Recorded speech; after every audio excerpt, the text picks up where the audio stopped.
राज्याचे वनमंत्री माननीय गणेशजी नाईक त्यांचेच विषय आहेत, पण त्यांचं म्हणणं आहे की या निमित्तानं आपला संघाचा प्रतिनिधी कोणते असावा. मी नाईक साहेबांना विनंती करतो की आपण आपले विचार म्हणणार आहेत.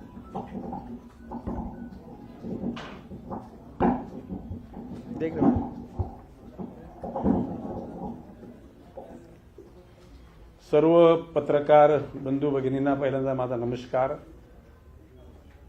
आपल्याला दिलेल्या वेळेपेक्षा 15-20 मिनिटं उशीर झाल्याबद्दल मी मगाशी दिलगिरी व्यक्त केली, पण पुन्हा एकदा दिलगिरी व्यक्त करतो. शेवटी वेळेचं बंधन सगळ्यांनीच पाळलं पाहिजे आणि टाइम इज मोर दॅन मनी या गोष्टीचं मला पूर्ण भान आहे. साधारणपणे 10 वर्षापूर्वी मंत्रालयामध्ये मंत्री म्हणून यायचो. या 10 वर्षामध्ये परत मी मंत्री झालो नाही म्हणून मी आलो नाही. आता तुम्ही बोला की तुम्ही का मंत्री होण्याची वाट बघत होतात का? प्रश्न असा की मंत्रीपद आल्यानंतर 4 ते 14 मी माझ्या गाडीवर कधी लालबत्ती लावली नव्हती. आपल्याला या गोष्टीची कल्पना असेल काही लोकांना. मी शासकीय निवासस्थान सुद्धा मी ग्रहण केलं नव्हतं. म्हणजे याच्यामध्ये काय मोठेपणा नाही. मला सर्वसामान्य आपल्यावर प्रेम करणाऱ्या लोकांबरोबर राहण्यामध्ये कायमचाच आनंद वाटला आणि तो ऋणानुबंध रुजू झाला, सुरू झाला आणि तो अंतिम टप्प्यामध्ये टिकलेला आहे. आजच्या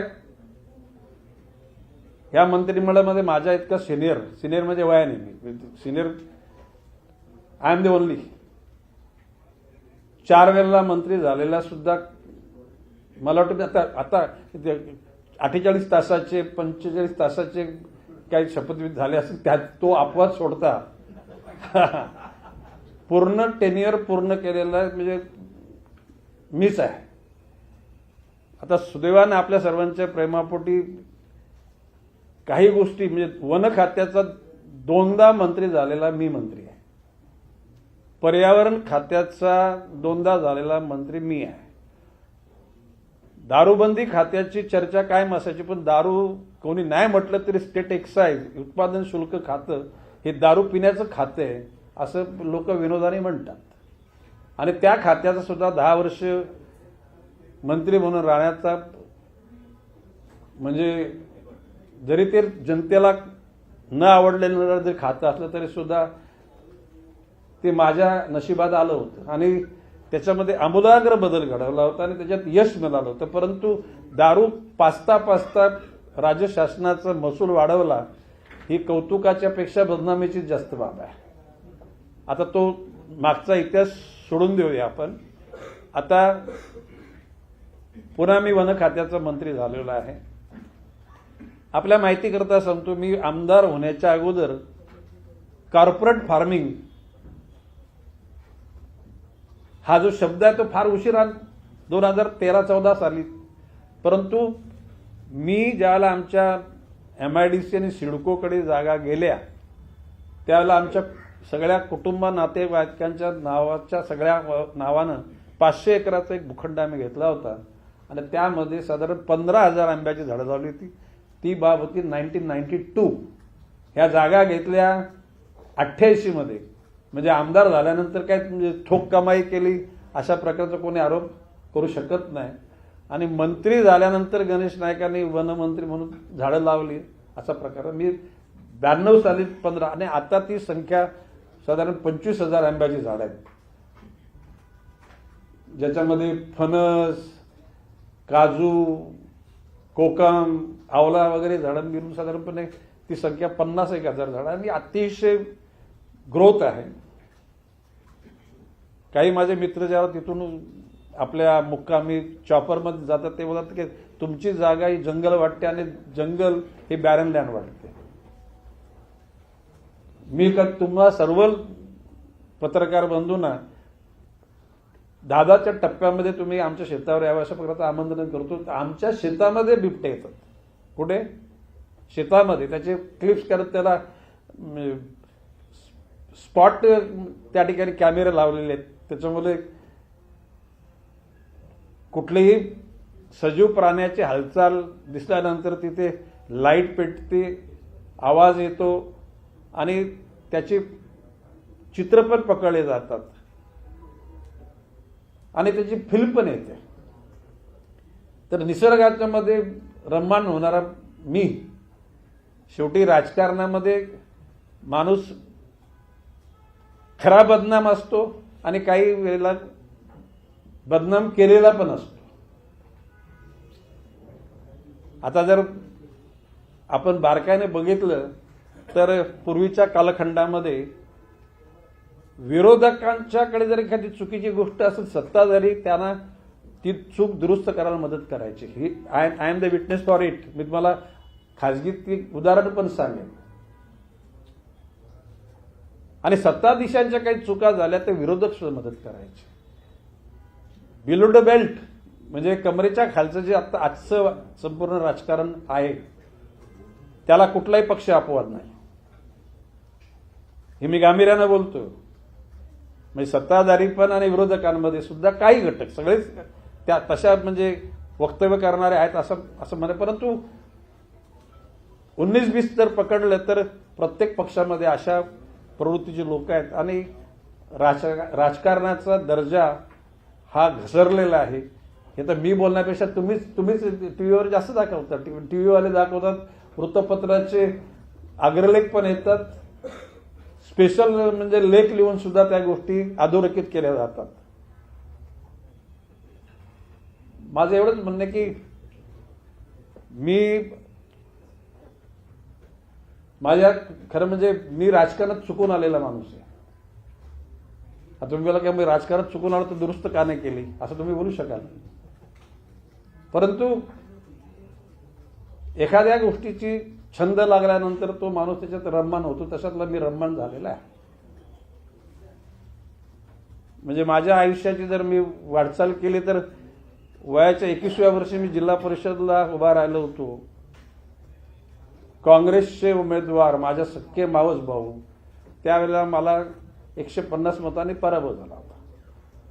त्यावेळेला काँग्रेसच्या विरोधात राहणं म्हणजे महात्मा गांधीच्या विरोधात राहण्यासारखं वातावरण होतं. त्याला स्वातंत्र्यानंतर तिरंग्याची जी काय झलाली होती, तिरंग्याविषयी जो जनसामान्यामध्ये आदर होता, त्यामुळे म्हणजे लोकसभा, विधानसभा, जिल्हा परिषद, पंचायत समिती, ग्रामपंचायत, नागरीकरण झालेल्या भागामध्ये महापालिका, नगरपालिका हे विकेंद्रीकरण झाले ह्याचं पण ज्ञान लोकांना नव्हतं.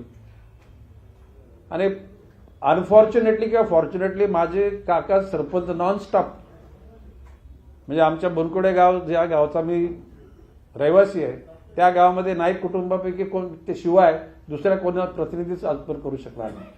माझे वडील पण काँग्रेसच्या विचाराचे.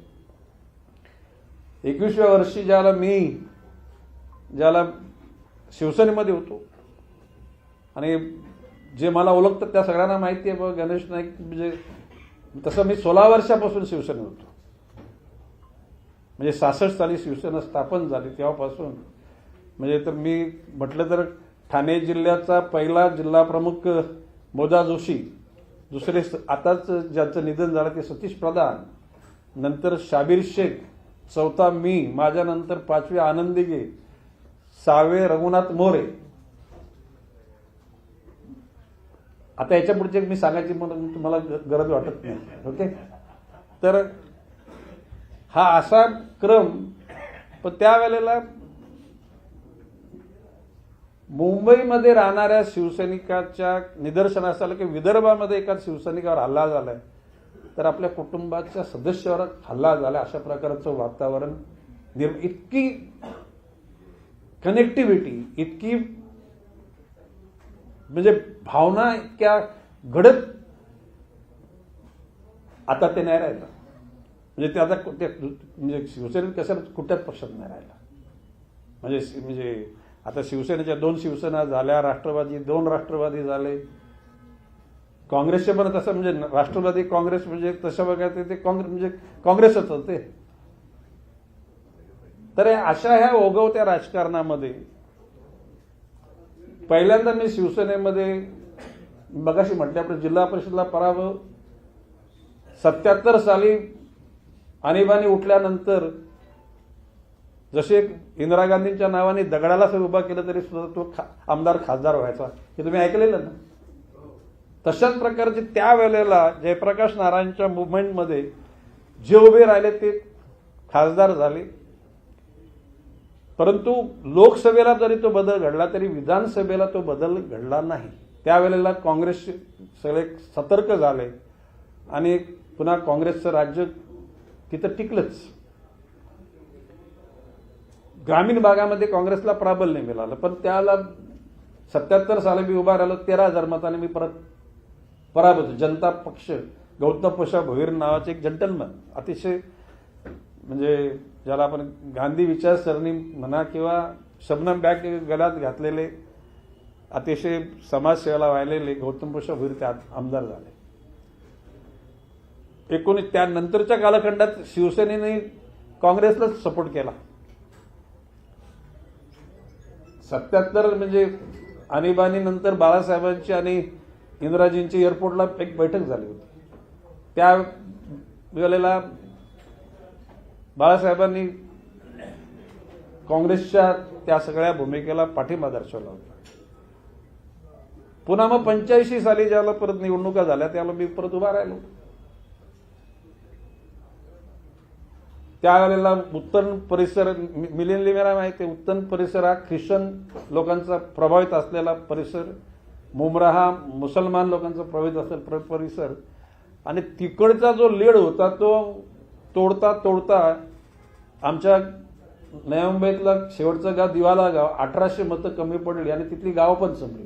जर का 2-4 गाव असतील तर 85 साली मी आमदार झालो असतो. म्हणजे भुजबळ साहेबांना बोलले, अरे गणेश थोडासा जरा कमी पडला नाही तर आपण दोघं आमदार होतो. 85ला भुजबळ साहेब आमदार झाले. म्हणजे एकदा जिल्हा परिषद, 2दा विधानसभा, पण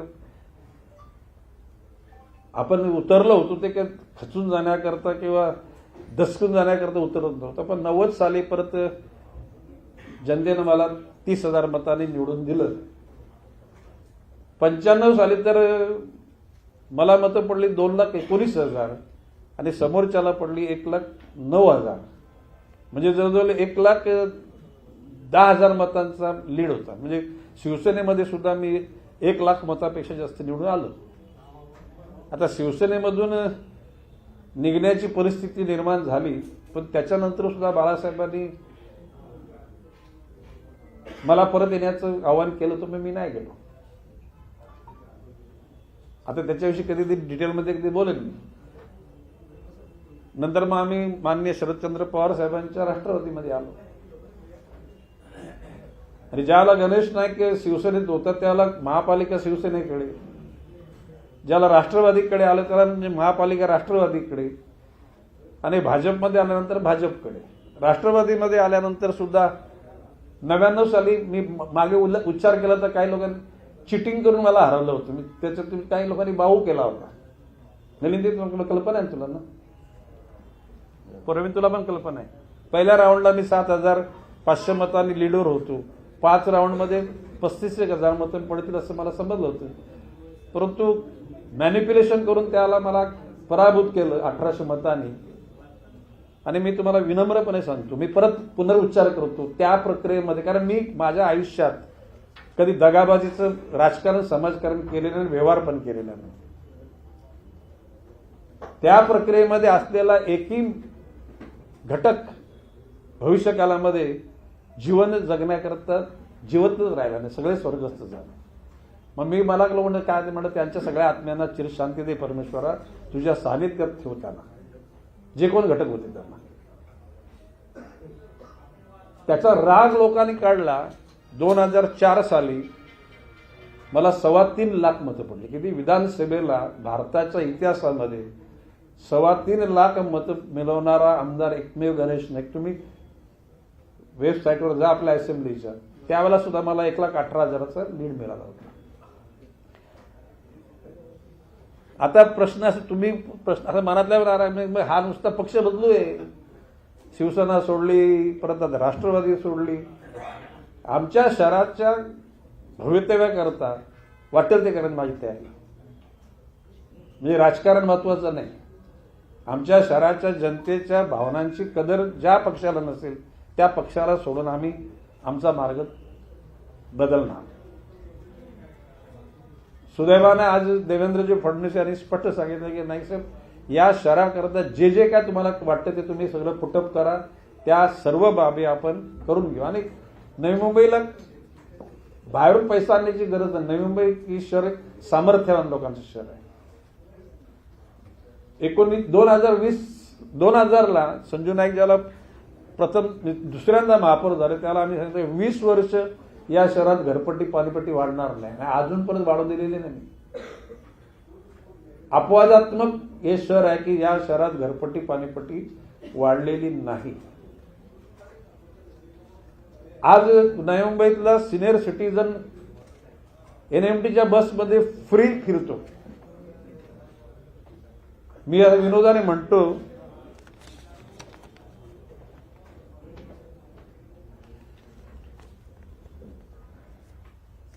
की भविष्यकालामध्ये अजून 20 वर्ष घरपट्टी पाणीपट्टी होते. 20 वर्षाचा कालखंड गेला, परंतु पुढची 20 वर्ष आम्ही घरपट्टी पाणीपट्टी वाढवणार नाही. आणि देन टू शिक्षणाच्या व्यवस्था, आरोग्याच्या व्यवस्था, पाणी पुरवठा, स्वच्छता या सर्वच गोष्टीमध्ये स्टँडर्ड असलेल्या जे पॅरामीटर्स त्या मॅच करण्याचा आम्ही प्रयत्न करणार आहोत. आता हे खाजगी झालं. आता आम्ही ज्या विषयाकरता आपल्याला मी बोलवलेलं आहे, मेलेली वाघ आणि मेलेले बिबटे, जरा बंधून जरा 2 मिनिटं शांत द्याल का? जरा 2 मिनिटाचा अटकतो मी. एकूणच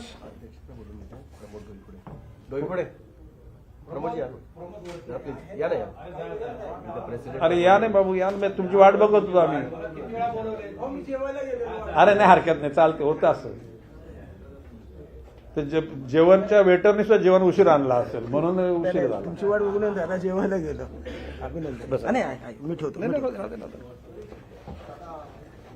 सुरुवात करूया. गेल्या काही काळामध्ये सातत्याने वाघांच्या मृत्यूचं प्रमाण वाढताना दिसत होते. काय माहिती आपल्याकडे? हे बघा, सराईतपणे एखाद्या ठिकाणी जर काही घटना घडल्या तर अमुक वर्षाच्या तुलनेमध्ये या वर्षी या घटना कमी घडल्यात अशा प्रकारचं एक उत्तर देण्याची पद्धत आहे. पण मी आमच्या आता अधिकाऱ्यांना सांगितलं ती 23-24ला साधारणपणे 26 वाघांचा मृत्यू झाला होता आणि आता ह्या वर्षामध्ये 13 लोकांचं झालंय. तर मी सांगितलं, मी त्यांना बोललो की बा 13चा म्हणजे बा ठीक आहे, आपण जसं म्हणजे गुन्हेगारीचं म्हणजे प्रमाण, म्हणजे खुनाचं प्रमाण या वर्षी एवढं होतं, या वर्षी आता कमी झालंय, म्हणजे आमची कायदा सुव्यवस्था राखण्याची आमची सिस्टीम ही अपडेट आहे असं प्रत्येक गृहमंत्री, आजवरचे तुम्ही सगळे गृहमंत्र्यांची उत्तर दिलेत, हे असंच बोललं जातं. पण मी त्यांना सांगितलं की मागच्यापेक्षा आता अर्धे झालेत, ही काय आपल्यासाठी कौतुकास्पद बाब नाही. आपल्याला एकही त्या ठिकाणी मृत्यू होणार नाही याची आपल्याला दक्षता घ्यावी लागेल. आता त्याच्यामध्ये काही अपघात घडलेले आणि मृत्यू पावलेले आहेत. काही ठिकाणी डुकराची शिकार करण्याकरता इलेक्ट्रिकल वायरचा वापर केला आणि त्याच्यामध्ये वाघ सापडला, असे प्रकार आहेत.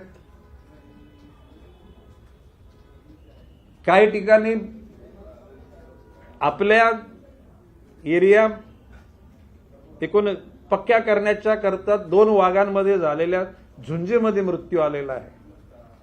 आणि आता जो नागपूरच्या प्राणी संग्रहालयामध्ये जे मृत्यू झाले ते मृत्यू बीफ देण्याच्या ऐवजी माझा अंदाज आहे की त्या ठिकाणी कोंबडीचं मांस त्यांना देण्यात आलं आणि त्याच्यामधून एकूण एक प्रकारचं लंग्स बाधित, म्हणजे एक प्रकारचं बुरशीजन्य त्या ठिकाणी विषाणूचा त्या ठिकाणी प्रादुर्भाव झाला आणि त्यामध्ये ते मृत्यू झालेले आहेत. मी त्यांना सांगितलं की याच्या पुढे याची चौकशी तर होतीलच. जे ते कोंबडीचं मटण का दिलं गेलं, त्याला जबाबदार कोण आहे. आता त्या माणसाला पनिश करावं, त्याची नोकरी जावी, हा त्याच्यातला हेतू नाही. परंतु भविष्यकालामध्ये आपल्याकडून घडलेल्या चुका, ह्या जर अशा चुका करत गेलो तर दहशत नाही, परंतु दरारा खात्याचा असला पाहिजे. तो दरारा राहण्याच्या अनुषंगानं त्या घटकाला योग्य ती पनिशमेंट व्हायला पाहिजे. एरवी ऑफ द रेकॉर्ड आपण त्याला मदत करू, म्हणजे त्याचा संसार उद्ध्वस्त होणार नाही. त्याला सस्पेंड किंवा डिसमिस केल्यानंतर म्हणजे त्या चौकटीमध्ये त्याला पनिशमेंट व्हायला पाहिजे. ऑफ द रेकॉर्डमध्ये त्याला आपण त्याचे कुटुंब जगण्याकरता मार्ग काढू, परंतु मेसेज डिपार्टमेंटमध्ये पोहोचला पाहिजे की हायगाय करणाऱ्याला त्या ठिकाणी कसल्याही प्रकारची मदत केली जाणार नाही. आता एकूण घटना घडल्या 7.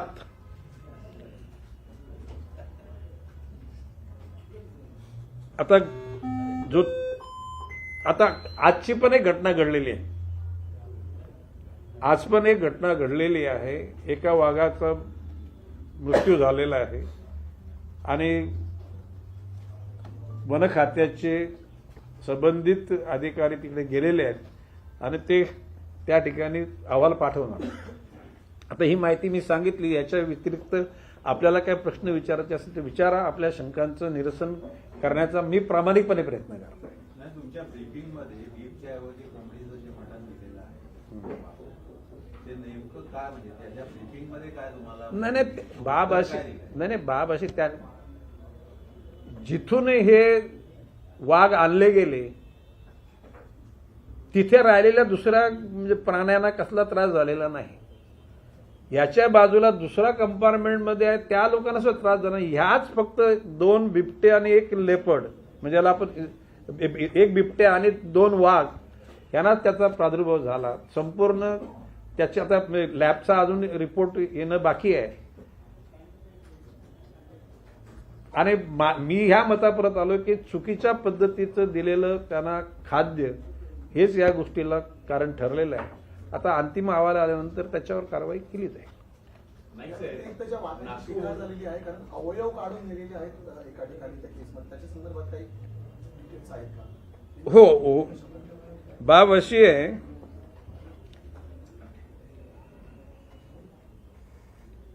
शिंदेवाडा वन परिक्षेत्र ब्रह्मपुरी वन येथे 2/1/95 रोजी नैसर्गिकरित्या वाघाचा मृत्यू. सदर वाघाचे सर्व अवयव सुटीत आहेत, ऐकला का. परंतु वनी वन परिक्षेत्र पांढरकवडा वनक्षेत्रामध्ये 7/1/25ला शिकारीमध्ये वाघाचा मृत्यू झाला. सदर वाघाचे शरीर पूर्णतः कुजलेले असल्याने मृत्यूचे कारण समजलेले नाही, परंतु सदर वाघाचे दात व नखे गायब झाल्याचे निदर्शनास आलेले आहे. आता या बाबतीमध्ये वन खात्याच्या माध्यमातून नजर ठेवून तपास चालू आहे. आता भविष्यकाळात काय निष्पन्न निघते बघूया. नाईक साहेब, मध्यंतरी नागपूर हायकोर्टाने एक डायरेक्शन दिलेले आहेत किंवा वन विभागावरती ताशेरे ओढलेले आहे की सफारीसाठी आपल्या वनक्षेत्रामध्ये जे जातात पर्यटक, तर ते रस्ते किंवा जेव्हा प्राणी जात येत असतात तर दोन्ही बाजूनी जाण्याच्या मार्गावरती वाहनं लावले जातात. त्याच्यामुळे बिबट्यांना म्हणा किंवा वाघांना जायला रस्ता होत नाही. मुळात म्हणजे प्राण्यांचा रस्ता अडवून पर्यटन करणं या संदर्भात हायकोर्टाने काही ताशेरे ओढलेले होते. त्या संदर्भामध्ये कठोर सूचना आणि काही त्याच्यावरती उपाययोजना करण्यासाठी विभागाला डायरेक्शन दिली होते. त्या संदर्भात काय पाऊल उचलली? नाही, मी माहिती घेतली. प्रश्न असा आहे की कुठल्याही प्रकारे वाघ म्हणा किंवा कुठल्याही वन्य प्राण्याची वाट रोखून धरून लोकांना त्याचं दर्शन देण्याची नियमामध्ये सूट नाहीये आणि त्या बाबतीत त्या घटकांवर कारवाई करण्याचे निर्देश मी दिलेले आहेत.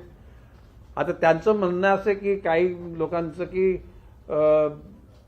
दोन्ही बाजूनी गाड्या आल्या आणि ते मध्येच बाहुचलले वगैरे, म्हणजे त्यांच्यामध्ये गडबडले आणि म्हणून ते चित्र तसं दिसलं. आता त्याच्यातली वस्तुस्थिती समजून घेतली जाईल. माननीय न्यायालयाने सुमोटो त्याच्यावर आपले अभिप्राय व्यक्त केलेले आहेत. तर माननीय न्यायालयाच्या अभिप्रायाला सुद्धा निश्चितपणे त्याला सन्मान करून त्या बाबतीमध्ये खात्यामध्ये अशा काही गोष्टी घडत असतील तर त्या पुढे होता कामा नयेत आणि कायद्याचं आणि नियमाचं पूर्ण पालन केलं जावं अशा प्रकारचे निर्देश देण्यात आलेले आहेत. बिबट सफारीमध्ये जो सध्या हा? पुण्यातील जुन्नर भागामध्ये बिबट सफारीचा जो प्रकल्प शासनाने सुरू करायचा होता, मात्र सायंकाळनंतर बिबट्याची संख्या इतकी वाढलेली आहे, वस्तीमध्ये प्रवेश वाढलेला आहे की लोकांमध्ये भीतीचं वातावरण आहे, विशेषतः जुन्नर पट्ट्यामध्ये. इथे काय उपाययोजना करणार? नाही, काय झालं बघा, पूर्वीच्या काळी मोठ्या प्रमाणामध्ये धरणं नव्हती. जुन्नर आंबेगाव या परिसरामध्ये जे धरणं झालं ती साधारण गेल्या 15-20 वर्षापासून त्याचा वापर सुरू झाला आहे. मोठ्या प्रमाणामध्ये ऊसाची लागवड केली जाते आणि ऊस एकदा तोडल्यानंतर त्या लोकांना अधिवास सापडत नाही आणि संख्या फार मोठ्या प्रमाणात झालेली आहे. म्हणजे ते कॅट फॅमिलीपैकी असल्या कारणानं म्हणजे एकाच वेळेला 3-3, 4-4 पिढं त्यांची जन्माला येतात. तर भविष्यकाळामध्ये यांची संख्या कमी करणं आणि असले नसबंदी डेफिनेटली. अरे उत्तर होऊ दे. तर प्रश्न असा आहे की माननीय आमदार तांबे, सत्यजित तांबे 4 दिवसापूर्वी आले होते. त्याने मला पत्र दिलेलं की बाबा यांची जरा नसबंदी करण्याकरता केंद्र सरकारची परवानगी लागते. तर मी सांगितलं ते ठीक आहे, तुमचं पत्र द्या आणि केंद्र सरकारच्या त्या वरिष्ठ अधिकाऱ्यांना सांगून, गरज पडली तर माननीय मंत्री महोदयांना सांगून अशा प्रकारची, कारण शेवटी त्या घटकांना पुरेसा त्या ठिकाणी मांस भक्षक आहेत. तर त्या ठिकाणी मांस तिथं प्राणी नाही मिळाल्यानंतर मग ते गावाकडे जातात, मग कुत्रे घेतात आणि कुत्र्याच्या ऐवजी जर का शेतामध्ये जर ओनवर राहून त्या ठिकाणी जे मजूर काम करतात त्यांना असं वाटतं की हा आपलं खाद्यच असलेला कुठला तरी प्राणी आहे आणि तशा प्रकारचे हल्ले होतात. आता मी चंद्रपूरला गेलो असताना मी त्या अधिकाऱ्यांना माझ्या वयाच्या 10व्या वर्षापूर्वी 10व्या वर्षी मी जंगल बघितलं, त्या जंगलाचं वर्णन मी त्यांना केलं. ते असं होतं की आमच्या ठाणे जिल्ह्यातल्या ठाणे तालुका, आमचा तालुका ठाणे बेलापूर पट्टी हे आमचं तिथलं म्हणजे जंगल, विटाव्याच्या त्या फक्त एका रेल्वेच्या पुलाखालून आला की एकमेव प्रवेशद्वार होतं. तर त्या जंगलामध्ये जेव्हा आम्ही लहानपणी 10 वर्ष जायचो त्यावेळेला रायवल आंब्याची फार मोठ्या प्रमाणात लागवड होती. रायवल आंबे, त्याच्याबरोबर बोरं होती, जांभलं होती. आता भाडोली हे पालघर जिल्ह्यातील पालघर तालुक्यातलं भाडोलीचं जांभूल हे फार प्रसिद्ध आहे. तर मी त्यांना सांगितले की नुसती झाडं लावणं म्हणजे वन खात्याचं काम नाही, ही आदिवास सोडून मानवी वस्तीमध्ये वाघ आणि बिबट्या लागल्यात, ह्याला जर प्रिव्हेंट करायचं असेल तर तुम्हाला ब्रिटिश कालखंडामध्ये ब्रिटिशांनी काय उपाययोजना केल्या होत्या त्याचा पण अभ्यास करणं गरजेचं आहे.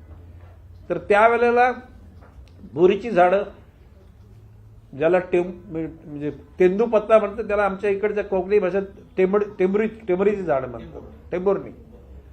त्या ठिकाणी करवंद, हाटुरणं, म्हणजे अशा प्रकारचे आमच्या नवी मुंबईतल्या एकही आधी वारले आणि कातकरी आहेत, एकाही यांनी कधी चोऱ्या माऱ्यामध्ये ते कधी गेले नाहीत, कधी आत्महत्या केल्या नाहीत आणि कधी अशा प्रकारच्या चुकीच्या शिकार पण केल्या नाहीत. कारण वनभाज्या आणि वनफलं इतक्या मोठ्या प्रमाणामध्ये उपलब्ध त्या ठिकाणी होती की प्राणी पण सुखी होते आणि माणसं पण सुखी होती. तर मी असं म्हटलेलं आहे की कोर एरियामध्ये अशा प्रकारची झाडं लावा की त्या झाडांची फळं खाण्याकरता, समजा आपण ससे म्हणूया, मुंगूस म्हणूया किंवा भेकर म्हणूया, चितल म्हणूया, रानगाई म्हणजे त्याला आपण, की जेणेकरून त्या कोरमध्ये ते तिथं त्याला शाकाहारी लोकांना खायला मिळेल आणि मग मांसाहारींची सोय आपापच होईल. म्हणजे जर तिथे जर त्या ठिकाणी हे प्राणी उपलब्ध झाले तर आपली कोर एरिया सोडून हे स्वापदक घेण्याकरता म्हणजे कुत्र्यांची आणि माणसाची शिकार करण्याकरता बफर झोनच्या बाहेर येणार नाहीत. अशा प्रकारे त्यांना मी सुचवलेलं आहे. म्हटलं ब्रिटिश कालखंडातली जे काय त्यांची एकूण वनाची जोपासना करताना, प्राण्यांची जोपासना करण्याकरता ते लोक काय करत याचा पण अभ्यास करा. ब्रिटिश आपल्यावर जुलूम करून गेले, त्या लोकांनी चुकीची वागणूक दिली, हा तो भाग सोडला, परंतु ब्रिटिशांनी जे काही चांगल्या गोष्टी ठेवल्यात त्या अनुकरून त्याचं करायला आपल्याला हरकत नाही, हे मी सांगितले त्यांना. तर भविष्य काळामध्ये ह्या बिबट्यात आता कोकणामध्ये आपल्या ठाणे जिल्ह्यामध्ये तिथे ऊसाची लागवड ते ऊस तोडल्यानंतर ते सगळे बालशेच्या घाटाच्या खाली तिकडे आपला दिलीप वळसे पाटलांचा जो तिकडचं आंबेगाव भीमाशंकर अभयारण्य, तो भीमाशंकर अभयारण्य कोकणामध्ये अर्धा आहे आणि अर्धा वरच्या भागामध्ये. हा, तर हे सगळे बिबटे तर ह्यांना निश्चितपणे त्यांच्या अधिवासामध्ये आपण गेल्यामुळे त्या ठिकाणी ते डिस्टर्ब आहेत. नसाबंदी संदर्भात एक मिनिट थांब ना. नसाबंदी संदर्भात मग तुम्ही केंद्राशी संपर्क करून हा निर्णय घेणार आहात?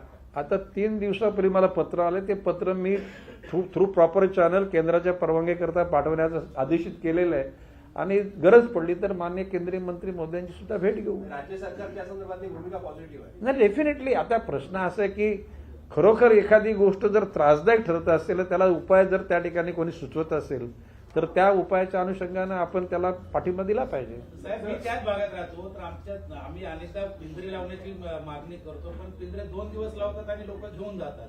त्या पिंजऱ्यामध्ये जे बिबट्याला खायला पाहिजे असं ते शिळं मांस ठेवतात. तुमचे खबरनं खात्याचे लोक कोण अधिकारी तिथं शेळ्या वगैरे काही जे पाहिजे ते ठेवत नाही. तर पिंजरे अगदी नावाला ठेवतात, तिथं ते योग्य प्रकारे लावत नाहीत आणि पिंजऱ्यांची संख्या फार कमी आहे. असा तो तिथं पिंजऱ्यांची संख्या वाढली पाहिजे. प्रश्न असा आहे जुन्नर आणि आंबेगाव भागामध्ये अजूनही त्रास आहे, शेतकऱ्यांना खूप त्रास होतो. माझ्या तर घरात बिबट्या येऊन त्यानंतर गेल्या. असा निर्णय घेतला सरकार राजकीय लोकांनी की व्याघ्र प्रकल्प उभा करायचा जुन्नरला. नंतर अजितदादा सांगितलं की बारामतीला घ्यायचं, पवारांनी सांगितलं. त्यामुळे त्या भांडणामध्ये व्याघ्र प्रकल्प न्यायचा कुठं तो अजून तर ठरला नाही. त्यामुळे आपली भूमिका काय आहे? हे बघा, आता प्रश्नाच्या कोणाचे वादच, त्या वादात मी नाही पडत, परंतु गरजेचं असलं ना तर एक जुन्नरला पण करू आणि एक बारामतीला पण करू. माझा बिबट्याचा पिंजऱ्यांच्या संदर्भात नाही, आपण सांगितली सूचना बरोबर आहे की त्या ठिकाणी नुसतं असं कुचकं मांस ठेवून नाही तर त्या ठिकाणी एखादं जिवंत प्राणी ज्याचं आकर्षण त्या बिबट्यानं होईल अशा प्रकारच्या सूचना देण्यात येतील. साहेब, एक प्रश्न आहे.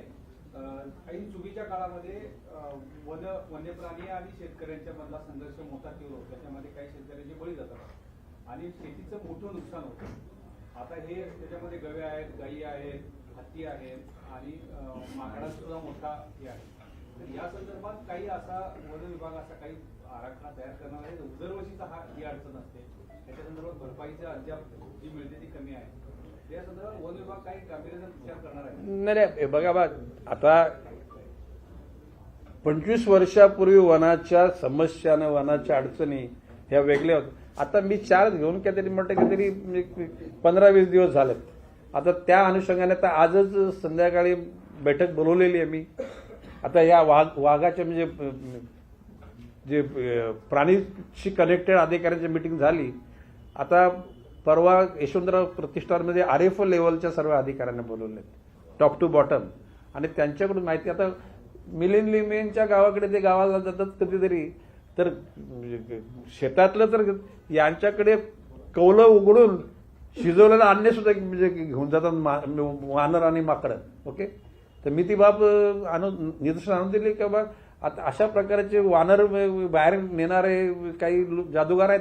जादूगार म्हणजे त्यांची काही टेक्निक आहे, परंतु ते बाहेर नेल्यानंतर या गावातून दुसऱ्या गावात फायदा काय? शेवटी त्याला हिमाचलचा जो कायदा हा. आहे, हिमाचलचा कायदा त्यांनी तो नसबंदीचाच आणलेला आहे. हिमाचल ती प्रक्रिया केली आणि त्यांना सन्माननीय मिलिंदजी लिमे, आपण हिमाचलच्या त्याचा म्हणजे हवाला देऊन आपलं एक पत्र द्या जेणेकरून ती प्रोसेस करायला आम्ही सांगू. बोला. पाटील यांनी जो प्रश्न विचारलेला होता त्याला जोडून असं आहे की वन प्राण्यांमुळे जे शेतकऱ्यांचे नुकसान होते किंवा त्यांच्या शेतपिकांचे जे नुकसान होतं त्यामुळे शेतकरी काय करतात की कुठली भरपाई मिळत नाही म्हणून त्या शेताच्या कंपाऊंड लावतात, त्याला बॅटरीचे करंट वगैरे लावतात. त्याच्यामध्ये अनावधानाने प्राण्यांचे कधी कधी मृत्यू होतात. त्यात वाघाचाही समावेश होतो, डुकरांचाही समावेश होतो. पण हे कुठेतरी थांबावं म्हणून शेतकऱ्यांना त्यांच्या झालेल्या नुकसानाची भरपाई देण्यासाठी वन विभागाकडून काय उपाययोजना केल्या जाणार आहे जेणेकरून प्राणी सुरक्षित राहतील, शेतकऱ्यांना त्याचं नुकसान भरपाई भेटेल? मगाशी मी म्हटल्याप्रमाणे त्यांच्या आदिवासाच्याच भागामध्ये त्यांच्या भोजनाची व्यवस्था होणं गरजेचं आहे, जेणेकरून शेती भातीकडे ना गावाकडे ते लोक येणार नाहीत. जर का मोठ्या प्रमाणामध्ये वनामधलीच फळं जर त्या ठिकाणी निर्माण केली तर वानर बिनर त्या ठिकाणी कशाला ते तिथंच आपला आदिवासमध्ये ते भोजन करतील. नाही सर, याला जोडून एक असा विषय आहे की ज्यावेळी आता होईल त्यावेळी होईल ही भोजनाची व्यवस्था, पण आता सध्या परिस्थिती अशी आहे की मोठा संघर्ष आहे शेतकरी आणि शेती आणि वन्य प्राण्यांच्या मधला. तर अनेकदा असं होतं की नुकसान झाल्यानंतर त्याचा पंचनामा वेळेत होत नाही. अनेक तुमचे वन विभागाचे अधिकारी वेळेत जात नाहीत, ते वशिल्याशिवाय जात नाहीत, ते कुठल्या तरी नेत्याच्या शिफारशीशिवाय जात नाही. अशी खालच्या स्तरावरची परिस्थिती आहे आणि ही सगळी परिस्थिती बदलण्यासाठी तुम्ही काय धोरणात्मक अशा प्रकारची परिस्थिती राहणार नाही. जसं नेत्याला एखाद्या सन्मान दिला जातो तसं सर्वसामान्य माणसाला सुद्धा सन्मानित करण्याची भूमिका तयार होईल, हा विश्वास तुम्हाला मी देतो. आता त्याचबरोबर नुकसान भरपाईचं आता एकूण आता कोर बफर झोनमध्ये जर त्या ठिकाणी जर माणूस गेला आणि त्याला जर वाघाने खाला तर त्या ठिकाणी फॉरेस्ट डिपार्टमेंट जबाबदार राहत नाही, तरी सुद्धा त्या शेवटी घरचा माणूस गेला ही बाब दुर्लक्षित करता येणार नाही. आता आजवर ज्या घटना घडलेल्या आहेत, आता भविष्यकालामध्ये वाघ किंवा बिबट्या माणसाला खाणार नाही याचीच पहिले आपण उपाययोजना करू, म्हणजे नुकसान भरपाईचा प्रश्नच उपस्थित होणार नाही. हे शेतीच्या नुकसानीच्या नाही शेतीच्या नुकसान बाबतीत सुद्धा जे नॉर्म्स आहेत केंद्र सरकारचे आणि राज्य सरकारने आजवर त्याच्यामध्ये सुधारणा करण्याची गरज असेल तर ती केली जाईल. उन्हाळ्यामध्ये जंगलांना वनवे लागण्याचे प्रकार मोठ्या प्रमाणात होतात, त्यामध्ये जंगलाची आणि वन्य प्राण्यांची मोठ्या प्रमाणात हानी होते. तर हे वनवे रोखण्यासाठी, आगीचे प्रकार रोखण्यासाठी वन विभाग काही उपाययोजना करणार आहे? हे बघा बाब असे की आता आपण अमेरिकेमध्ये कॅलिफोर्नियामध्ये जंगल जळल्यामुळे लोक पण उद्ध्वस्त झाली, काही अब्जावधी म्हणजे डॉलरचं नुकसान झालं. तर 1995 साली ज्याला मी वनमंत्री होतो त्यावेळेला फायर प्रोटेक्शन म्हणजे वनव्यातून जंगलाचं संरक्षण करण्याकरता आता मी असं म्हटलेलं आहे, आता मिलिंदजी म्हैसकर आता प्रिन्सिपल सेक्रेटरी त्यांना सांगितलं की आंतरराष्ट्रीय स्तरावर जे विकसित झालेले देश आहेत ते देश आपला जंगल वाचवण्याकरता भूमीवर त्या ठिकाणी कुठल्या गाड्या घोड्या वापरतात किंवा यंत्र वापरतात त्याचा पण अभ्यास करा आणि गरज पडली तर चॉपरमधून केमिकलचा फवारणी करून सुद्धा त्या ठिकाणी आग विझवण्याचा आंतरराष्ट्रीय तिथं तुम्ही बघत असाल टीव्हीवर तसेच प्रयत्न करत हा म्हणजे व्हॉट एव्हर इज देअर. जे विकसित देश आपल्या वनाची हानी होऊ नये म्हणून आगीला प्रतिबंध करण्याकरता ज्या उपाययोजना करतात त्या उपाययोजना आपण अभ्यासून घ्या आणि तशा प्रकारच्या आपण पण उपाययोजना करा असं मी सांगितलं त्यांना. नाही साहेब, काल तुमच्या डिपार्टमेंटने एक तुमचं काय मराठी भाषेचं काय हे इंग्रजीमध्ये काढलंय तुमच्या डिपार्टमेंटने काल एक 13 तारखेचं काय मराठी नाही आपण सांगितले ती बाब मी तपासून घेतो आणि त्यांना सांगतो की आपली मराठी मायबोली ही आपल्या राज्याची भाषा आहे.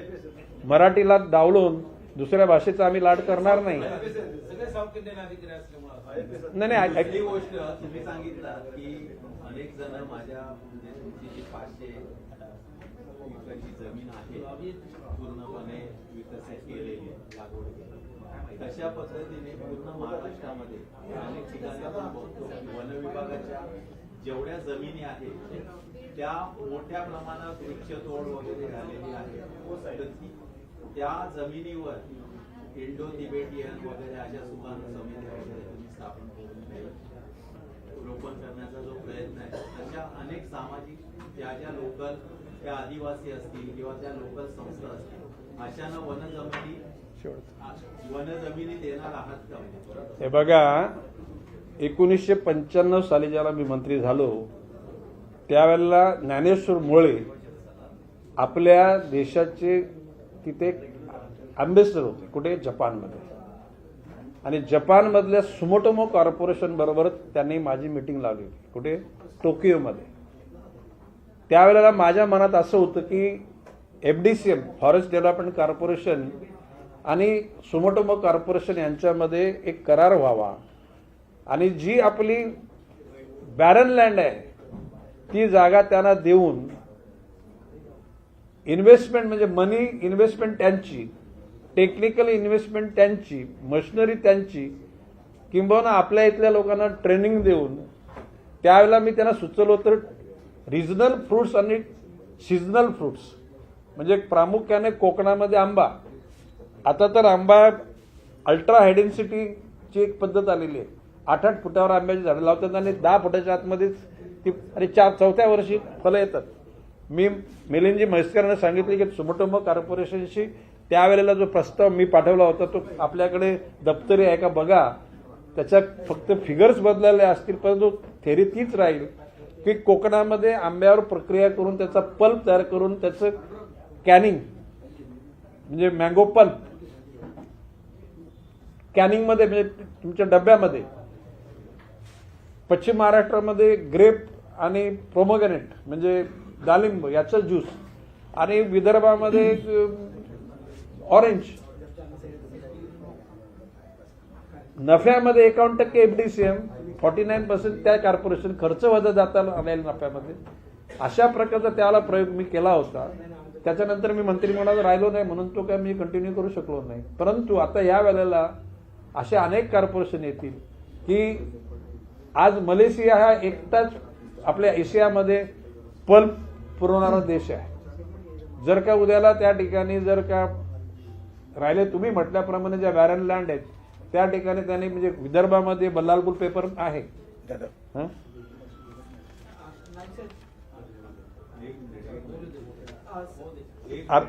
अर्धा मिनिट. तर विदर्भ सोडता बल्लारपूर पेपर तो मराठवाडा, पश्चिम महाराष्ट्र आणि कोकणमध्ये ज्या जागा आहेत त्या ठिकाणी जर उद्या त्या लोकांनी बांबूची लागवड करून जर पेपर पल्प करण्याचा विचार केला तर आपल्या तिथल्या ग्रामीण भागातल्या लोकांना रोजगार हा प्रयोग आहे. म्हणजे हे स्वप्न आहे. तर स्वप्नपूर्तीच्यासाठी मी प्रयत्न करेन आणि आपल्या सर्वांच्या मदतीने आपण त्याच्यात यश मिळवू असं मला विश्वास वाटतो. नाईक साहेब, ज्या महाराष्ट्राच्या राजकारणात जे बीड प्रकरण गाजत होतं, वाल्मिकरांनी यांच्यावर नको मला ते आज तुमचे सहकारी भाजपचे जे आमदार तुमचे सहकारी त्यांच्याकडूनच ही मागणी होती. त्यामुळे आता तुमची भूमिका येणं महत्त्वाचं नाही. जाऊ द्या ना ते या मंत्रिमंडळातले मंत्री जरा ऐकून घ्या ना भाऊ.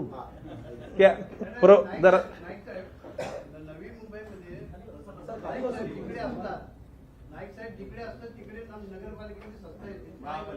येणार आहे यावेळेला भाजपची सत्ता येणार. नाही रहस्य म्हणजे आम्ही लोकांशी प्रेमानं ऐकून घ्या. Muscle power, money power, chair power these are temporary power. Moral power is super power. Ganesh Naik लोकांच्या मनाशी जुळलेला आहे म्हणून लोकांच्या शक्तीने आम्हाला त्या ठिकाणी शक्ती मिळते. एरवी आमच्याकडे शक्ती काही नाहीये. असू त्या हे बघा मतभेद असणं म्हणजे विरोधात असणं नाही. मनभेद पण आहे नाही ते मनभेद दूर करायचा प्रयत्न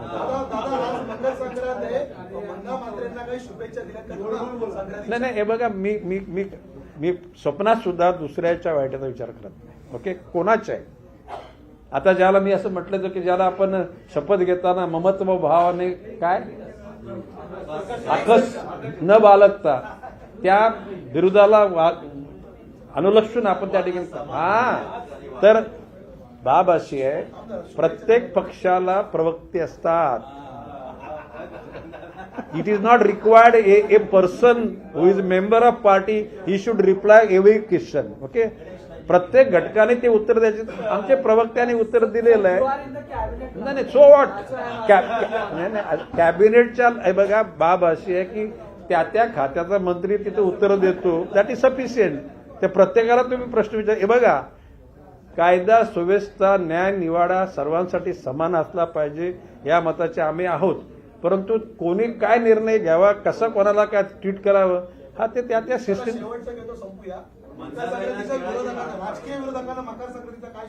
मकर संक्रांतीच्या अनुषंगाने सगळ्यांना सुखाचे दिवस येऊत ही माझी सदिच्छा. चला